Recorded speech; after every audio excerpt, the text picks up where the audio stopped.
다 더해보면 뭐 보수적으로 잡아도 100만 평 정도가 나오지 않을까, 이런 계산을 저희가 했습니다. 이거 지방은 뺀 겁니다. 서울만 따졌을 때 100만 평. 그렇게 해서 대표적으로 거론된 곳이 아까 말씀하셨던 용산역, 청량리역, 그리고 영등포역도 보니까 이 단절된 구간들이 붙으면 개발이 되면서 굉장히 많은 발전들이 이루어질 것 같아요. 자, 이제 저희 땅 짓고가 저희 땅 이슈 코너를 이제 최근 들어서 좀 보내드리고 있습니다. 자, 이 땅 이슈 코너를 여러분들이 보시게 되면 그날의 가장 따끈따끈한 정보, 부동산 정보죠. 정보를 가장 빠르게 그리고 가장 심층적으로 여러분들한테 전달드리고 보실 수 있습니다.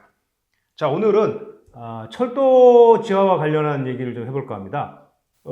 지난번에 이제 저희가 최근에 이제 뭐 GTX 얘기를 좀 많이 다뤘었는데요. 오늘은 철도 지하화 얘기입니다. 윤석열 대통령이 연초에 이제 민생 토론을 개최하면서 그 자리에서 교통 분야 3대 혁신을 얘기했죠. 그 중에 철도 지하화 얘기가 있었습니다. 근데 저희들 많이 안 다뤘습니다. 근데 오늘 저희가 다루고자 하는 이유는 갑자기 여야에서 철도 지하화가 뜨거운 이슈로 떠올랐습니다. 먼저 이제 포문을 연 게 국민의힘인데, 국민의힘이 철도 지하화를 통해 가지고 뭔가 이제 교통 혁신을 좀 이뤄보겠다. 그리고 지역 개발에 뭔가 불을 붙여보겠다 그랬더니 이를 맞받아 가지고 바로 민주당에서도 이 철도 지하화를 추진하겠다. 이렇게 지금 맞불을 놓고 있는 상황입니다. 그러면서 부동산 시장에서 뜬금없이 갑자기 지금 때 아니게 핫 이슈로 지금 떠올랐죠. 자, 근데 이 철도 지하화, 이게 사실 뭐 어제 오늘 얘기는 아니지만은 이 철도 지하화가 왜 중요하냐? 저희가 대략 계산을 해보니까 말이죠. 이 철도를 지상철을 지하로 내리면서 생길 수 있는, 새로 생기는 땅, 이게 얼마나 되느냐?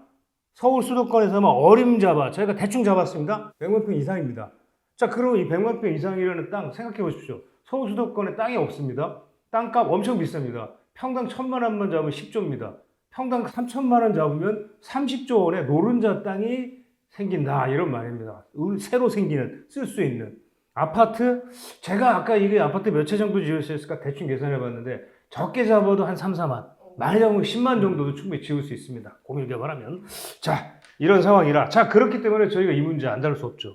그렇죠. 예. 자, 그래서 우선은 좀 지금 여야에서 나오는 이 철도 지하화, 도대체 구간이 어딘지, 뭐 어디를 어떻게 하겠다는 건지 좀 그게 좀 설명이 좀 필요할 것 같아요.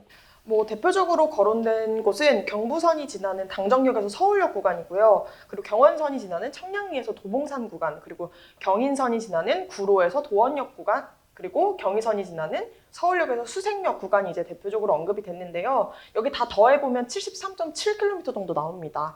그래서 저희가 아까 단순 계산을 하셨다고 말씀하셨는데 부지 폭 길이가 보니까 평균 한 40m 정도 되더라고요. 그래서 이거 계산을 해보니까 약 89만 평 정도가 계산이 되는데, 더 넓은 곳도 있잖아요. 역사 크기가 큰 곳이라던가 부지 넓이가 넓은 곳도 있기 때문에 그거 다 더해보면 뭐 보수적으로 잡아도 100만 평 정도가 나오지 않을까, 이런 계산을 저희가 했습니다. 이거 지방은 뺀 겁니다. 서울만 따졌을 때 100만 평이라는 근데 이게 겁니다. 지금 여러 군데서 비판이 나오는데 철도 포퓰리즘이다. 이거 다 하는데 80조 원이 든다. 어디서부터 해줄 거냐. 뭐 이런 얘기들이 많아요. 그리고 사실 역대 정부가 다 10년 전, 20년 전 보면 철도 지하화 다 추진했는데 안 됐어요. 이번은 좀 다른 건가요? 좀 100만 평이 사실상 나온다라는 거는 부동산 시장에서 봤을 때는 엄청난 변화죠. 사실 상권 개발 같은 것도 이뤄질 수 있고 아파트 단지도 많이 지을 수 있는 거니까요. 그래서 대표적인 지역이 있는데, 천지 개벽할 대표적인 지역으로는 뭐 윤 정부가 제시한 건 경인선 구간입니다. 여기가 좀 우선순위가 될 걸로 예상을 하고 있고, 앞서 말씀드렸던 구로에서 도원역까지 이 구간에서 지상역 개발이 이뤄질 걸로 보이고요. 그리고 용산 부지, 청량리 부지가 여기가 규모가 또 어마어마하잖아요. 여기 지상화되면 대규모 개발이 이루어질 수 있을 거라고 봅니다. 특히 그리고 용산역이랑 서울역에 대한 관심이 큰데요. 여기서는 좀 어떤 개발들이 이루어질 수 있을까요? 이게 보면 지금 뭐 가장 관심이 용산이겠죠? 용산 지금 철도 정비창 부지 15만 평, 용적률 1,500%로 서울시가 지금 개발 얘기를 하고 있죠. 예, 거기 무슨 아파트를 지어도 8천 가구, 지금 서울시는 아파트 대신에 아시아의 실리콘밸리 뭐 이런 걸 짓겠다고 하고 있고, 또 실제로 청량리도 한 2만 평 정도, 2, 3만 평 정도의 노선 부지들이 있어요.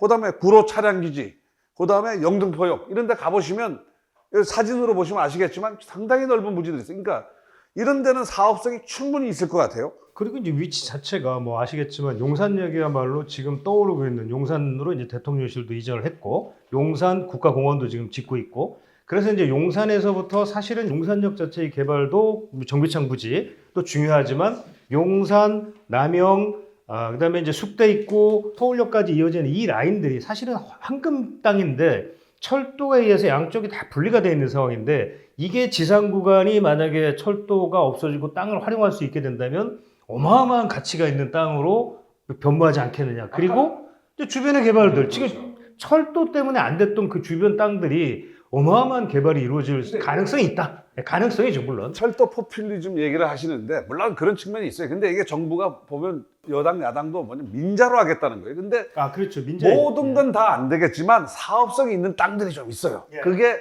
경인선 구간, 뭐 가령 청량리역 주변이라든지 이런 데 같은 경우는 가령 지금 용산 철도 정비청처럼 용적률 1,500% 그러면 한 10,000평만 해도 이게 15만 평 개발하는 효과가 있거든요. 그렇죠. 예. 그럼 고밀 도시 이렇게 되면 충분히 사업성이 있을 거라는 모든 걸 다 할 수는 없지만 그래서 이번은 특히나 요즘 집도 부족하고 땅값도 많이 오른 상황이기 때문에 과거와는 좀 다르다. 더군다나 최근에는 이 법까지 통과됐어요. 여와 야가 합동으로 법을 통과시켰더라고요. 철도 지원 이제 특별법이죠. 네. 예, 요게 이제 지금 통과가 됐고 시행은 보니까 이제 내년부터 시행이 되는 걸로 이렇게 돼 있더라고요. 예.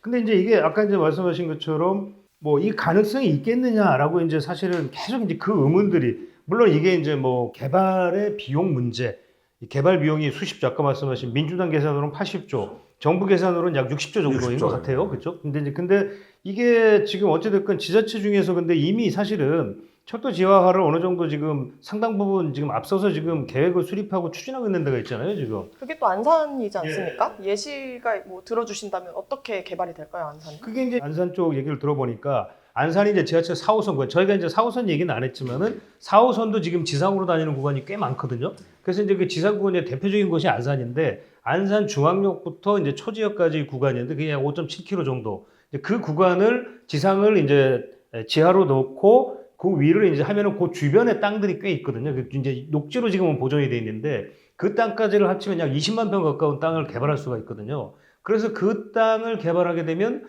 약 한 10조? 10조 정도인가 이렇게 개발 비용이 나올 1조 이상의 1조 정도 개발 비용이 그렇죠. 1조 이상의 이제 실제로 개발을 했을 때 그렇죠. 비용이 1조, 1조. 1조 7천억. 그렇죠. 그래서 이건 충분히 사업성이 있다. 그래서 시 재정인을 안 들이고 민간 업자한테 하면은 개발할 수 있다는 거예요. 그러니까 저희가 보기에도 이 지금 전부 지상철을 다 만들 수는 없지만 이 중에서 단계적으로 사업성이 높은 곳은 충분히 지금 정부도 의지가 있고 야당도 의지가 있고 그러니까 우리가 그래서 그런 지역들을 중심적으로 한번 살펴봐야 될 것 같아요. 그렇게 해서 대표적으로 거론된 곳이 아까 말씀하셨던 용산역, 청량리역, 그리고 영등포역도 보니까 아까 뭐 지도로 저희가 봤었는데 이 단절된 구간들이 이렇게 개발이 되면서 굉장히 많은 발전들이 이루어질 것 같아요. 예, 그러니까 이제 지금 전반적으로 보자면은 아까 이제 말씀하셨던 지역 말고도 사실은 저는 이제 제가 이제 좀 눈여겨서 보고 있는 게 또 이제 1호선 구간이 이제 경인선과 이제 경부선으로 나뉘지 않습니까? 근데 이제 이게 결국은 그 구간을 지상화함으로써 가져올 수 있는 효과가 결국은 그동안의 지역에서 단절이 되고 개발이 안 됐던 지역들이 연결이 됨으로써 또 그동안 이제 철도 소음에 따른 어떤 기피 지역으로 분류가 됐었는데 그 지역들 오히려 기피 지역이 아니라 이거는 여기 바로 옆인데 그러니까 물론 여기서 먼 곳은 이제 근데 보통 역과 역 사이의 간격이 뭐 1.5에서 2km 정도니까 그렇다면 웬간한 지역은 다 역세권으로 잘하면 붙을 수가 있기 때문에 이렇게 된다면 그 주변에 그동안 이제 개발이 낙후됐던 지역들 이런 것들의 경우 뭐 재개발이 안 됐던 지역들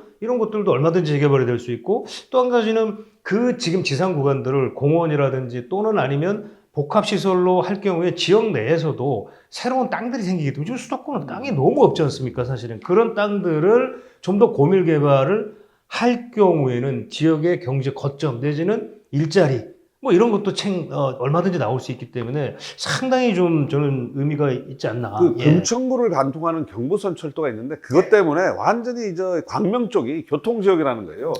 예, 그 경부선을 자유롭게 지나다닐 수 없어가지고 그래서 만약 이런 경우에 금천이라든지 광명 같은 경우에 경부선 지하화가 완전히 상전백회할 수 있죠. 보통 판교 도로를 지하화하면서 그 아파트 가격이 확 뛰었고 그 위에 덮개 공원을 지어가지고 공원을 만들었더니 살기가 확 달라졌어요. 그럼 1호선의 가치가 좀 달라질 수 있다 이렇게 봐도 되는 걸까요? 그렇죠. 근데 문제는 이제 언제 되느냐인데, 갑자기 또 그렇게 말하니까 언제 되느냐인데, 이게 전혀 터무니없다. 이렇게만은 봐서는 안 된다는 거죠. 왜냐하면 여당, 야당 다 찬성을 하고, 그렇죠. 그다음에 정부가 출발을 하면 사업성 높은 지역, 결국 사업성 높은 지역이 어디겠습니까? 결국은 청량리 주변, 뭐 이런, 그다음에 영등포 주변, 구로 주변 이런 데부터 일부 시작을 하면서 거점 지역을, 왜냐하면 철로 그 위에다가는 개발을 못해요.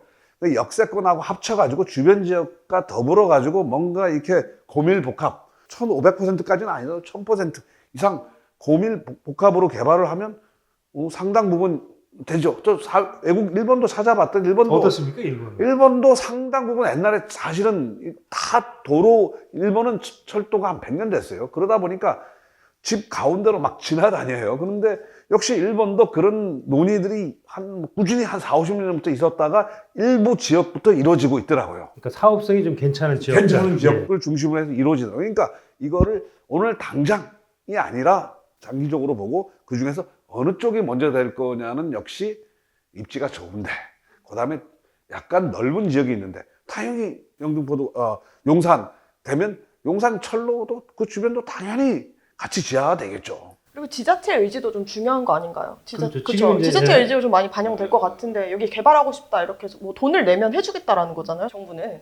뭐 그런 지자체 의지가 강한 곳이면 개발 속도가 더 빠르고 조금 더 고밀 개발이 이루어질 수 있다 이렇게 볼 청량리 수 같은 있겠죠? 경우도 네. 이미 그 지하로 개발하는 방안을 지자체에서 용역을 줘가지고 어느 정도 모습이 나와 있더라고요. 그렇죠. 그럼 이걸 좀 시그널로 봐도 되겠네요. 그렇죠. 지자체 의지가 강하면 조금 속도가 더 빨라질 수 있고. 그렇죠. 지금 이제 철도 지원 특별법 자체의 내용을 이제 지난번에 좀 봤더니만 결국은 지방자치단체가 그러니까 자금을 조달할 수 있는 계획이 있어야 되고 기본계획 수립 권한도 지방자치단체에 있거든요. 그러니까 정부는 종합계획을 세우는 거고 지자체가 기본계획을 세우고 투자 유치 계획 같은 걸 세워서 누군가가 이제 민자로 들어올 사람을 사실 데려와야 된다는 거죠.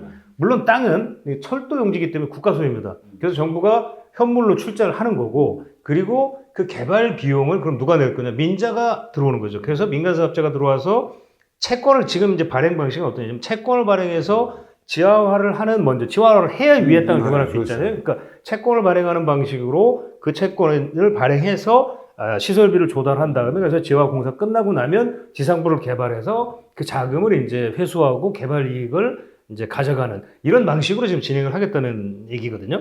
그래서 대략 이제 제가 보아하니 이게 이제 지금 계획 수립 이제 선도지구 지정은 올해 연말까지 하겠다는 거고, 그리고 이제 내년부터 이제 그렇게 된다면 좀 빠른 지역은 내년부터도 아마 이제 이런 본격적인 계획들이 이제 출발이 되겠죠. 근데 이게 아마 시간은 보통 철도 아시겠지만 이게 뭐 철도 지하화 이거 하나 하는데 10년, 15년, 최소 15년 봐야 너무 길다. 된다는 얘기가 있어요. 예, 15년. 오래 걸리지만 그래도 역세권의 가치는 앞으로 그럼 더 올라가는 거 아닌가요? 그렇죠. 그죠? 역세권의 가치가 계속 올라가는 거고, 약간 의지가 있는 쪽에 오디션하는 느낌 아닌가요? 너네 이렇게 좋은 계획 주면 우리가 더 밀어줄게 뭐 이런 내용이라고 봐도 되는 건가요? 예, 근데 정부에서는? 역시 경기가 좀 문제가 되겠죠. 그렇죠. 민간 경기가 자본이 문제가 들어갈 될 겁니다. 되는데 지금 부동산 경기가 안 좋다 보니까 사실은 2, 3년간은 해도 사업자가 안 나타날 가능성이 있어요. 근데 다시 옛날 한 2, 3년처럼 부동산 가격이 불꽃처럼 튄다. 그런 사업자들이 확 나타나가지고 하겠죠. 실제로 일본도 한 10년, 15년 추진하다가 좀 경기가 좋아졌을 때 자본들이 샥 밀려 들어오더라고요. 예. 이번에도 뭐 그럴 가능성은 높아 보입니다, 사실. 예. 정부가 좀 박아놨어요. 지역들을 보니까 서울국제업무축이라고 해서 예. 뭐 서울 구로 지역을 박아놨고, 그리고 신산업경제축 구로에서 석수고요. 그리고 동북생활경제축이라고 해서 청량리 도봉 뭐 이런 식으로 좀 시그널을 그렇죠. 준 제가 거죠. 예. 말씀드렸잖아요. 아까 거기가 역사들이 아주 부지가 좀 넓은 부지가 있어요. 구로 같은 구로 기지창이라고 있고, 청량리도 사실은 역사만 있는 게 아니라 선로들 여러 가지 뭐 이렇게 정박하는 그런 차량들이 하는 그런 시설들이 많더라고요. 교차로들이. 또 관심적인 사실은 이제 2호선, 서울 같은 경우는 2호선 노선도 이제 그 지상으로 다니는 구간들이 있는데, 이 지상 구간들이 이제 그 예를 들면 한양대에서 뭐 잠실역이라든지 뭐 이제 이런 곳들이 있죠. 근데 이런 곳들은 대부분 이제 그 지상철이긴 하지만 조금 이제 고가로 올려서 이제 고가 지상철로 가기 때문에 약간 이제 이게 뭐 만만치 않을 것 같아요. 그것도 허물어야 되고 또 뭐 기존 그런 고가를 다 부셔야 되는 약간 그런 문제도 생길 수도 있고 그래서 조금 복잡한 부분이 좀 없지 않아 있지 않을까라는 생각은 좀 듭니다. 예. 그러니까 외국도 사실은 정부가 직접 돈을 들여가지고 이런 걸 하지는 않아요. 그러니까 용적률 인센티브를 통해서 민간의 자본을 유치하는 거, 규제를 완화해주고 우리도 이번에 그런 게 아마 사실은 계속 정부가 돈을 무한정 댈 수는 없잖아요. 정부는 이제 기본적으로 여야의 지금 이제 기본적인 생각이 재정 부담은 최대한 줄이겠다. 그러니까 땅을 현물로 출자하는 정도, 요 정도만 이제 하겠다고 하는 거죠. 그러니까 거꾸로 어떻게 생각하면 너무 민간에 오히려 부담이 커지다 보니까 재정이 이 정도 가지고 과연 될 수 있을까라고 생각하시는 분들도 좀 있는 것 같아요. 재정 투입을 안 하는데 이게 될까? 약간 이제 너무 그런 막 던지는 거 아니냐 이런 얘기가 예, 나오는 이제 그런 거잖아요. 의심도 예. 일부에서는 근데 좀 하고 사실은 있다 이거죠. 민간이 예. 투자를 할 만큼 대폭적인 규제 완화를 그 그렇게 지역에 해석할 수도 해줘야 그렇죠. 결국 핵심은 아무리 좋은 땅이 있어도 규제 완화해주고 더 가치 있게 뭔가 좀 뭐 유인책이 좀 그렇죠. 있어야 민간에 들어오지 않을까라는 용적률 거죠. 1,500%의 분양가 자유라.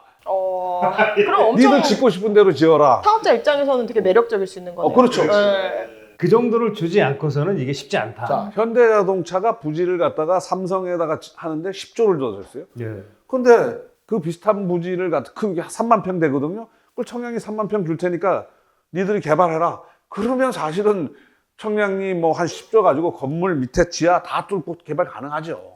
이제 그런 부분들도 아마 이제 땅 값어치를 얼마로 볼 거냐부터 해서 그런 것들이 문제가 될 것 같습니다. 그래서 좀 정리해보면 사업자들이 조금 침을 만한 규제 완화들이 동시에 같이 진행이 된다면 되게 노른자 땅이 이제 개발된다는 거니까 엄청난 효과가 있을 거다. 이렇게 이해를 하면 될까요? 예. 네. 시간이 좀 걸린다. 걸린다. 대신 노른자 땅이다. 네, 이런. 알겠습니다.